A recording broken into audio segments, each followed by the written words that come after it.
Hello. അങ്ങനെ school വിട്ട് നമ്മുടെ കണ്ണൻ എത്തിയിട്ടോ. കണ്ണൻ വന്നപ്പോൾ തന്നെ ആമിയാണ് അന്വേഷിക്കുന്നത്. ആമിയാണെങ്കിൽ കണ്ണൻ്റെ സ്കൂൾ ബസ് കണ്ടപ്പോൾ തന്നെ കാറിൻ്റെ ബാക്കിൽ ഒളിച്ചിരിക്കാൻ കേട്ടോ. കണ്ണനാണെങ്കിൽ അവളെ അന്വേഷിച്ച് വീട് മൊത്തം ഇങ്ങനെ നടക്കായിരുന്നു. അവസാനം കാറിൻ്റെ ബാഗിൽ നിന്ന് അവളെ കിട്ടി. ഇവർ രണ്ടുപേരും എങ്ങനെയാണ് കേട്ടോ, രണ്ടുപേരും കൂടി കാറ് തള്ളിക്കൊണ്ടിരിക്കുകയാണ്.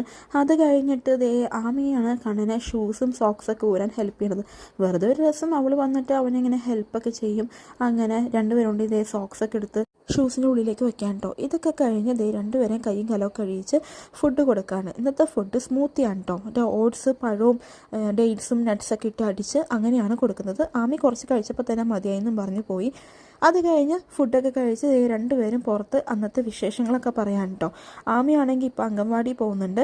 അപ്പോൾ ആമി അവിടുത്തെ വിശേഷം, കണ്ണൻ സ്കൂളിലത്തെ വിശേഷങ്ങളൊക്കെ പറയാണ്.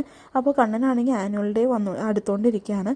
അപ്പോൾ അതിൻ്റെ കാര്യങ്ങളൊക്കെ പറയാണ്. അത് കഴിഞ്ഞിട്ട് സ്കേറ്റിങ് പ്രാക്ടീസ് ചെയ്യാൻ കേട്ടോ. കണ്ണൻ ഇപ്പോഴാണ് ഇത് കറക്റ്റായിട്ട് ചെയ്തു തുടങ്ങിയത്. കഴിഞ്ഞ പ്രാവശ്യം ഉണ്ടായിരുന്നു, പക്ഷെ അത് സ്റ്റാർട്ടിങ് ആയിരുന്നു, ബേസിക് മാത്രം. അപ്പോൾ ഇതേപോലെ റോളിംഗ് ഒന്നും ഉണ്ടായിരുന്നില്ല. ഇപ്പോൾ അവൻ ഏകദേശം കുറച്ച് റോൾ ചെയ്യാനൊക്കെ പഠിച്ചിട്ടുണ്ട്. പിന്നെ ബാലൻസ് ചെയ്യാനും എല്ലാം അവന് പറ്റുന്നുണ്ടായിരുന്നു.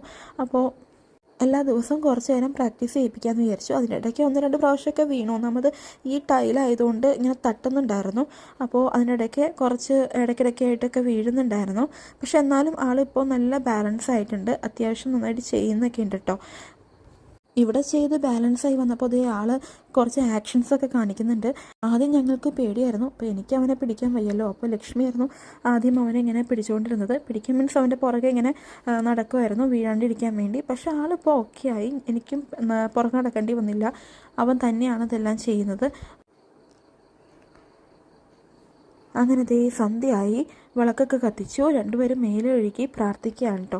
അപ്പോൾ ഇവിടെ അകത്തിരുന്ന് അമ്മേ നാരായണ ചൊല്ലിക്കഴിഞ്ഞിട്ട് കണ്ണൻ ഇറങ്ങി പുറത്ത് തുളസിത്തറയിൽ വിളക്ക് വെച്ചെടുത്ത് പോയിട്ട് അമ്മേ നാരായണ ചൊല്ലാണ് കേട്ടോ. അവൻ എല്ലാ ദിവസവും ഇങ്ങനെയാണ് കേട്ടോ. അകത്തുനിന്ന് തൊഴുവും, അത് കഴിഞ്ഞ് പുറത്ത് വന്നിട്ട് തൊഴുവും. അപ്പോൾ ഇത്രേ ഉള്ളൂ. ബായ്.